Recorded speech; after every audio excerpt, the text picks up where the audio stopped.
Today in Phoenix, Arizona, the city prepares for a wetter than usual monsoon season, sparking both relief and concern. I'm Dean Bark. Welcome to the City Report here in Phoenix. Let's open with the big one. Phoenix braces for another wet monsoon season, the forecast predicts. The National Weather Service, the federal agency that issues our weather forecasts and warnings, says there's a 40% chance we'll see above normal rainfall this monsoon. Monsoon season runs from June through September, so the clock is ticking. In a typical season, the valley gets about 2.43 inches of rain. Last year, we topped that with roughly 2.76 inches, so yes, we can get a soaking even by desert standards. This year's outlook is driven by seasonal wind shifts and regional heating patterns, plus an unusually warm winter and spring. We also had record-breaking warmth in February and March, which primed the atmosphere. More moisture is likely, a guaranteed cool down is not. Time to dig into the details. Expect more frequent storms and the usual fast movers that can flood low water crossings and washes in minutes. Clear yard drains, check windshield wipers, and avoid driving through flooded streets. Water wins that fight every time. If you landscape for runoff, double-check those channels now rather than when the sky opens up. And if you work outdoors, plan for lightning safety, not just heat. Opinion, brief and to the point. After the heat we have logged already, a wetter monsoon sounds great, but it may not shave much off the temperatures. Call it like it is. Relief for our reservoirs and shade trees, not necessarily for your thermostat. Let's pivot to the next story, the Border Security Expo in Phoenix, a showcase of controversial tactics and technology. The Phoenix Convention Center hosted more than 2,000 government and industry attendees over 2 days, with 193 vendors on the floor. The event, an annual trade show focused on immigration and border enforcement, filled the halls with drones, surveillance towers, and ruggedized vehicles.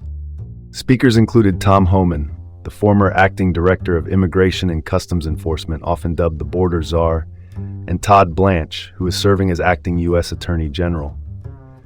Panels promoted tougher enforcement, including mass deportation concepts, while the expo floor featured tools like anti-drone shotguns and pepperball crowd control launchers.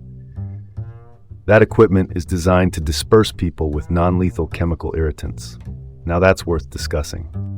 Critics argue the event highlights the commercialization of immigration enforcement, where contracts and sales pitches steer the conversation.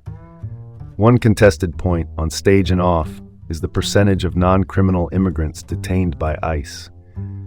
The takeaway here is the scale of this industry. In Phoenix, you could see money meeting policy. It is as much about dollars as it is about borders. Moving on.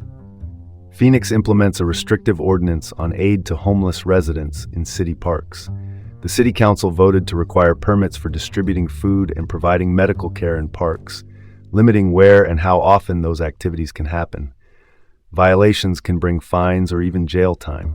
Surprisingly, only 2 permits per month per park will be allowed for aid events. Community groups and advocates call the ordinance punitive, arguing it criminalizes charitable acts and sidesteps the root causes of homelessness, like housing costs, addiction treatment gaps, and mental health care. Attorneys say legal challenges are likely on constitutional grounds. Expect tighter scheduling, a paper trail for outreach groups, and more enforcement in parks. My take, restricting aid is not a strategy, it's a stall. Looks like someone forgot the memo that long-term problems need long-term solutions. Shifting gears, East Valley measles outbreak worsens. New cases and exposure sites revealed.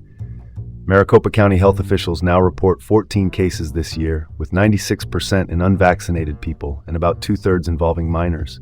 Exposure sites span Mesa, Gilbert, and Queen Creek, with some locations drawing sizable crowds. For context, this is the largest surge the county has seen in years. In the 2010s, the county topped out at 5 cases in a year. There were 2 cases in 2024 and none in 2025. Since 2025, Arizona has logged 311 cases statewide, concentrated where vaccination rates are low. The first case of this current East Valley outbreak was reported in mid-January, then more followed within days, building to the April and May totals you are hearing now. Quick definition. The MMR vaccine, measles, mumps, and rubella, is about 97% effective against measles with 2 doses. Symptoms include high fever, cough, runny nose, red eyes, and a spreading rash. If you think you were exposed, call your provider before showing up so they can protect other patients. Check your vaccination records. This is one of those times when paperwork beats panic. Opinion, short and simple. This outbreak is a reminder that public health is a team sport. Immunity is collective. Let's not overcomplicate this. All right, next topic. Teen sues sheriff's office after jet ski incident at Bartlett Lake. Josh Nito Cruz, now 18, filed suit over a collision in May 2025 when a Maricopa County Sheriff's Office boat struck his jet ski. Bartlett Lake, a popular reservoir northeast of the valley, was busy that holiday weekend. Nito Cruz suffered significant injuries, including a severe leg wound that required hospitalization. He claims the deputy was speeding and failed to avoid the crash. The sheriff's office counters that Nito Cruz caused the collision. Drone footage cited by his attorneys appears to show the patrol boat moving faster than the deputy estimated. The incident report, a 52-page document from the sheriff's investigators, assigns blame to the teen. Nito Cruz seeks damages, including $4 million tied to medical costs and lifestyle impacts. He first issued a notice of claim in September 2025.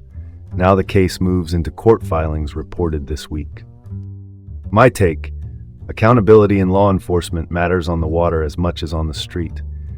With conflicting accounts and video in play, the legal process is going to do the sorting, not the shoreline.